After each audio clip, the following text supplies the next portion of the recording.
Di ba? Memorize mo ba yung Miranda rights? Memorize mo? Memorize, Your Honor. Okay, sige. Paano mo binasahan Miranda rights yung nahuli mo?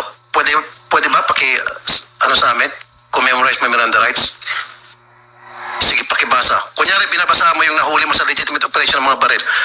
Yung pinusasan mo, binasahan mo. Pakibasa nga, pakisabi. Ikaw, blah, blah, blah. Ay inuli namin sa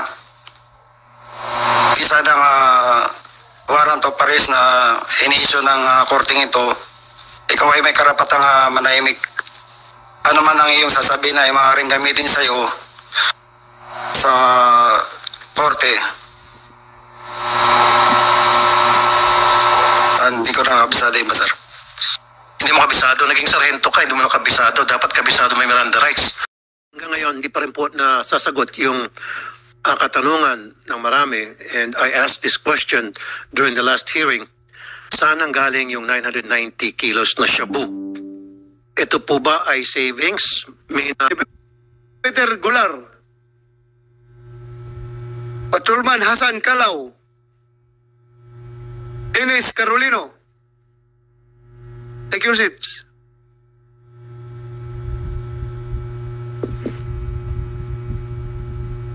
Sino nagsabi na paakyat si Mananghaya?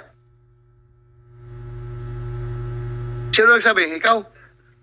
O saan na siya ngayon? Hindi pa umakyat. Ha? Saan? Tawagan mo. Tawagan mo ngayon. Yes, Your Honor. Ang nagiging sekreman ng Mananghaya.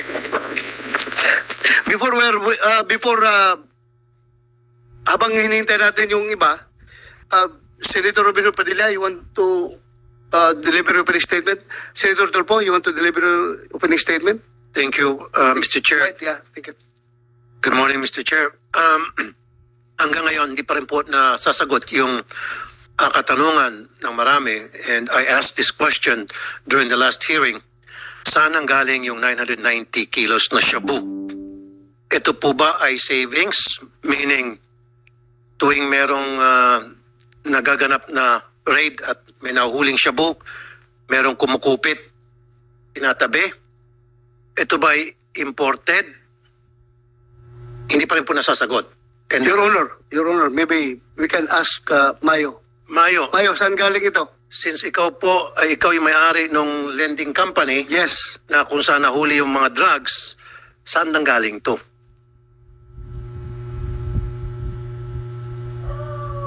Your Honor, I invoke my rights to remain silent, Your Honor. Ikaw yung may-ari ng lending company, di ba? May mga dokumento na magpapatunay, isa ka dun sa may-ari. Mag-invoke ka pa rin? Yes, Your Honor. Then pwede makontempt to? Nakakulong na sa ilalim. Baba? Hindi, dito nakakulong sa atin. Pero nakakulong ito ngayon kasi Okay, may sige. criminal case na ito eh. Alright. Ito yung sinasabi ko, Mr. Chair, palagi. In fact, nagkaroon pa kami ng diskusyon ni Major General, what was the name of that? Major General?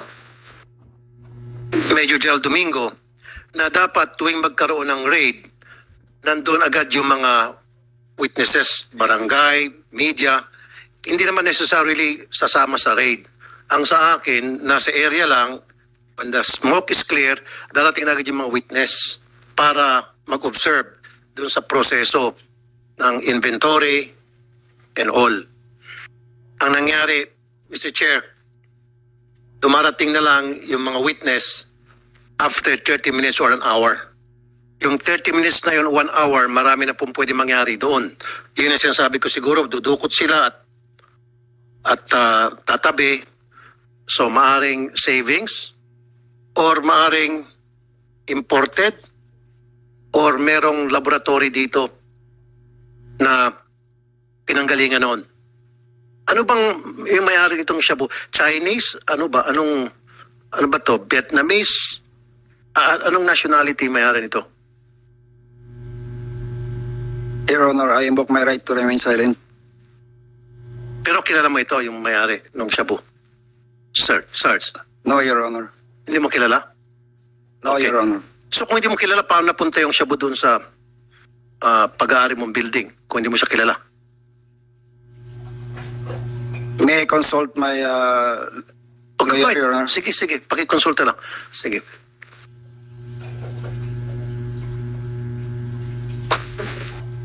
Your Honor, I book my right to remain silent.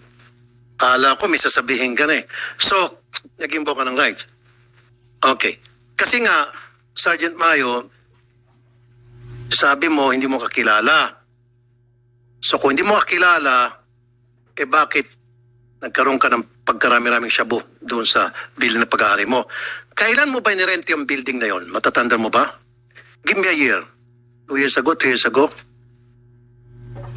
I cannot recall, Your Honor. You cannot recall. Pero was this just recently or 3 years ago? As far as your recollection is concerned. Huwag mo na sabihin yung buwan. Mga anong year mo pa na naging pagmamayari itong building na ito? 5 years, 10 years ago? Nagrenta lang, Your Honor, around Nagrenta- 2019. Ha? 2019, Your Honor. 2019? Renta lang, renta. Nirenta mo.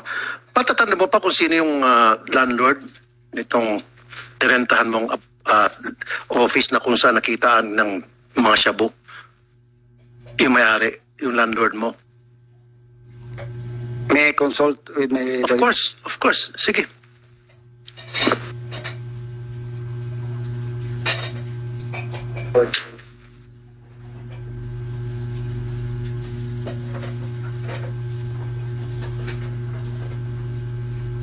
Hindi ko pala alam na condition.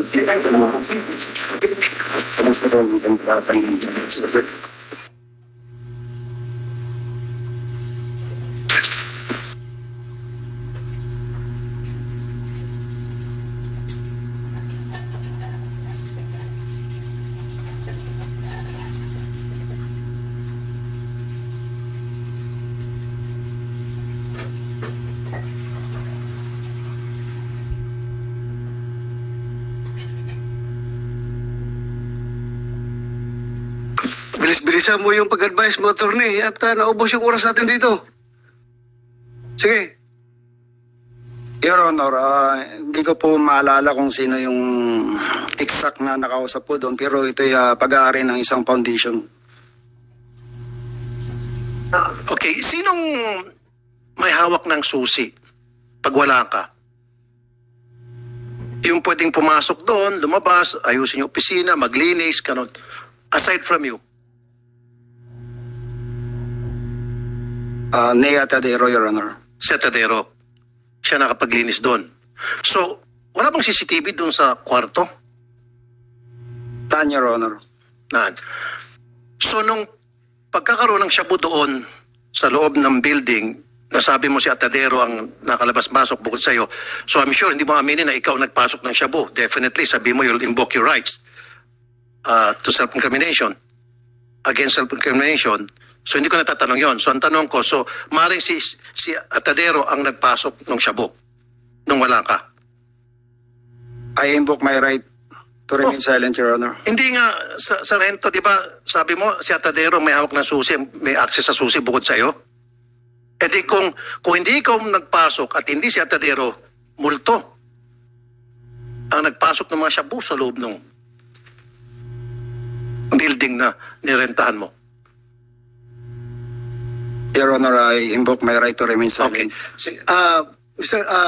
Your Honor, I'm sure wala tayong pupuntahan ito, puro invoke lang ito ng right. Dalawang tanong na lang. Yeah, ganito na lang. Sige, after your two Okay. questions, I will, sige. Okay, matapos mahuli ng mga pideg yung shabu sa apartment, sa business, lending business na kung saan ay pag-aari, isa ka sa mga may-ari, inoperate ka at ikaw ay nahuli. Nahulihan ka ng impossession of, I think, was that 2 kilos? Ilang kilo ba yon? Nahuli sa'yo? I invoke my right to remain silent, Your Honor. Okay, sige. Sige. Nung mahuli ang ka after ng ikaw ay ma-operate, and then nag-operate kayo sa Pasig, sinama ka after several hours, inoperate nyo yung sa Pasig na kung saan may nahuli ng mga baril. Tama? May I consult with my lawyer? Yes, of course.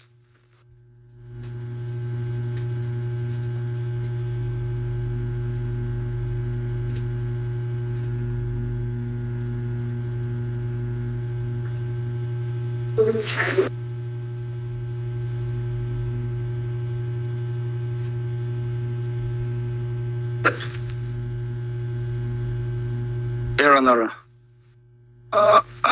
it's a legitimate police operation, Your Honor. Illegitimate o legitimate, sir? Legitimate. Legitimate operation. Kaya nga, matapos ka mahulihan ng 2 kilo ng shabu, so ginamit ka para magkaroon ng legitimate operation against doon sa mga kasama mo? I invoke my right to remain Okay, silent. anyway, sige. Ginamit ka. O, ikaw na bisa nagsabi kanina, legitimate operation. Sumama ka. Tama? Tama. Di ba? Legitimate operation. Yes, Your Honor. Okay. Now, kahuli lang sa'yo in possession of drugs, and then dapat nakaposas ka na. Tinanggalan ka ng posas, pinag-uniforme ka, at meron kang nahuli na may mga baril, di ba? Wala nga lang drugs, kailang mga baril ang nahulihan. Nahuli dun sa may Pasig ba to? Is that Pasig? Illegitimate operation sinasabi mo? I invoke my right to remain. Kasi sabi mo lang legitimate operation. O sige, legitimate operation. So, bakit, Mr. Chair, siya yung nahuli, pinusasan, tinanggalan posas, pinauniforme, and then, nung mahuli, yung may mga baril, na inoperate, sabi niya, legitimate operation, siya pa ang nagbasa ng Miranda rights. Doon sa na-operate nila, legitimate operation. Ikaw ang nagbasa ng Miranda rights, tama? Yes, Your Honor. Oh. So, bakit ka dapat ikaw ang binasahan ng Miranda rights at ikaw ang pinusasan? Ang nangyari, ikaw ang nagposas at nagbasa pa ng Miranda rights sa kasama mo. Kasi kaya nga, inoperate mo yung legitimate operation, ginamit ka para mahuli yung mga kasamahan mo. Diba? Memorize mo ba yung Miranda rights?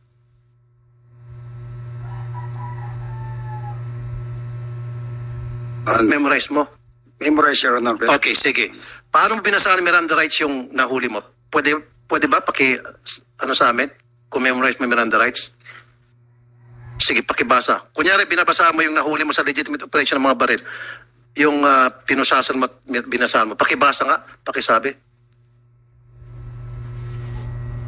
Ikaw, blah, blah, blah. Ay hinuli namin sa isa ng warrant of arrest na ini-issue ng korting ito. Ikaw ay may karapatang manahimik. Ano man ang iyong sasabihin ay maaaring gamitin sa'yo sa korte. Hindi ko nakakabisado ba, sir? Hindi mo kabisado. Naging sarhento ka, hindi mo nakabisado. Dapat kabisado may Miranda rights. Very basic yun. But anyway, sabi mo, ikaw blah, blah, blah. Fill in the blank. Sino yung blah, blah, blah na yun? Pwede mo malaman? Judith Francisco, sir. Judith Francisco. Okay. Now, yung boss mo si Colonel Ibanez, tama? Yes, sir.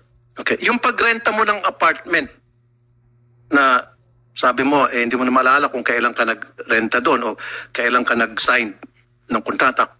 Alam ba ni Colonel Ibanez na ikaw ay may lending company? Hindi ko po lang alam, sir.